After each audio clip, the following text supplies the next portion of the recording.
तो नाज़रीन, बलोचिस्तान में पिछले 2 दहाइयों से हालात शोरज़दा हैं। वहाँ पर कभी कर्फ्यू, कभी आए दिन धमाके, फायरिंग की जो है वो हालात ख़राब होते दिखाई देते हैं। इस मौके पर जब से नवाब अकबर भुट्टी की हुई थी शहादत, उसके बाद से वहाँ कई लोग लापता हुए और ये सिलसिला ताहाल जारी है। इस मौके पर बलोच जो वहाँ उनके लावाकिन हैं, लापता गुमशुदा अफराद के जो वालिदैन हैं या दीगर उनके भाई या बहनें हैं, वो इस्लामाबाद पहुँचे और वहाँ पर उन्होंने एहतजाज किया, वहाँ पर उन्होंने पड़ाव डाला हुआ है। इस मौके पर पुलिस से उनका जो है वो आँख मचोली का सिलसिला जारी है। कभी पुलिस उनको वहाँ से उठा देती है, उनको कैंप भी नहीं लगाने दिया। इस मौके पर वहाँ तो सोशल मीडिया के लोग हैं, दीगर जो पाकिस्तान में इंसानी हकूक़ की तंजीमें हैं, ईमान मज़ारी जो उनकी वकील हैं, साथ साथ वहाँ पर सेनेटर मुश्ताक जो हैं वो उनको दाद रसी के लिए पहुँच रहे हैं, उनको सपोर्ट कर रहे हैं। इस मौके पर वहाँ एक टिकटॉकर आया और उसने वहाँ वीडियो बनाकर इन बलोच वहाँ ख़वातीन और दीगर उनके जो मर्द हजरात हैं उनसे सवालात शुरू कर दिए। इस मौके पर ये बात इस हद तक बढ़ी के बाद हाथापाई तक जा पहुँची। इस मौके पर जो पुलिस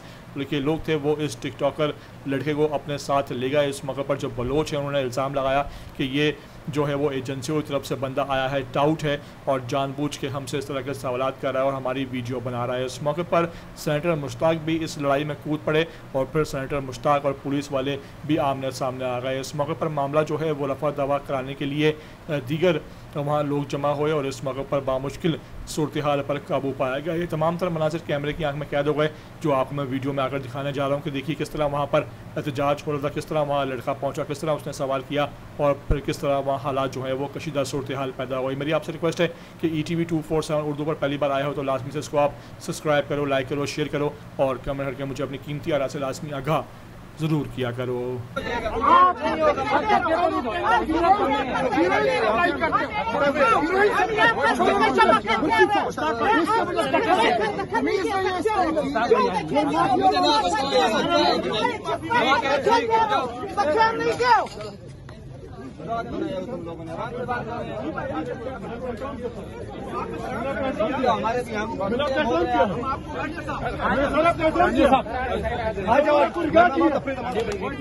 सर